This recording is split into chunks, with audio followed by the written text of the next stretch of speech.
Hello guys, here I am again, work. Dahil nga maaga na naman natapos yung prep ko, kunyari na naman may ginagawa, busy-busyhan ba?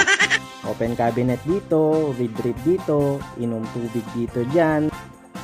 Habang iniintay ang oras to start serving the dinner with the residents. By the way, PCA nutritionist nga pala role ko dito. Mas mataas lang siya sa FSA na posisyon. Dito, as you can see, kami nagsaserve ng pagkain with one minor difference. The PCA, which is yung mga nakaputi, ask us the diet ng mga residents.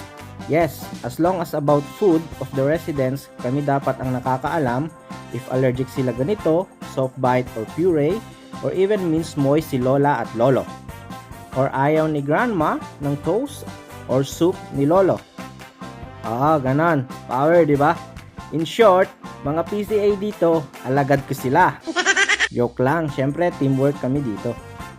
And it takes a lot of passion to memorize those information of the residents. Pero pag hindi sure, andyan naman si nurse at may list naman kaming tinitignan. Cheater, di ba?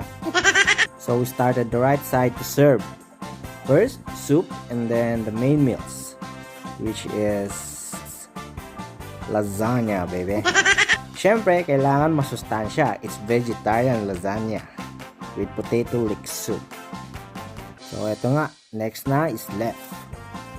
Although, ito yung pinaka-busiest hours during my duty. Kasi nga, kailangan paspasan. We need to deliver the food fresh, hot, or cold desserts. So, after the service, siyempre, start nang mag-pack. And then, do the dishes. And then clean the kitchen, set up the tables for tomorrow.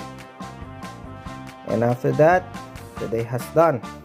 At tapos na naman ang isang buong araw ng pagtatrabaho, which is not bad. Thanks for watching. See you guys!